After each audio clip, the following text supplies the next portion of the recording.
Now, dozens of families in Baringo South have been rendered homeless after houses were swept away by raging floods, I should say. The displaced families now want the government to provide relief food and other basics. And farmers in Molo are counting losses following excessive rains in parts of the county in the last week, I should say. More than 600 houses have submerged in Baringo South after rivers Pakera and Molo burst their banks. Residents said the floods that started last week have spilled into the villages and marooned houses, schools and churches. The worst hit are Gambo and Salabani locations in Marigat, where more than 500 people have been displaced by floods. Affected families were putting up with relatives, while others were camping in Salabani, Kiserian, Ngambo, Rugas and other areas and were in need of humanitarian assistance such as foodstuffs and tents. Displaced families are starving and do not have shelter, mosquito nets, beddings, clothes and drugs. The flooding has also raised fears of disease. Hapa sio maji ya mto, ni bahari.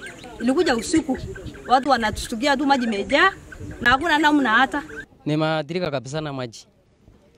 Hata nimekosa namna ya kutoa nyumba. Nyumba imekuwa bahari. Mimi naishi upande wa Albonyaki. Hapo yote imeathirika, mashamba imeenda. Hata hakuna namna ya kutoa hata mbuzi. We have lost now 5 schools. We want a team of experts to come in and assist us by evaluating what is really happening. It's like there is a lot of changes which is undergoing, which is happening in Rift Valley, and we are now the victims of these things. So we can't do it. We cannot do anything at the moment. In Molo, food crops were swept downstream with fears of a possible food shortage if the downpour persists. Farmers at Kwadungu Estate are counting huge losses after the flood swept away their crops. Dozens of acres of farmland, mainly under maize, beans and potatoes, are underwater with the crops destroyed. Hii mahindi ndio tunategemea.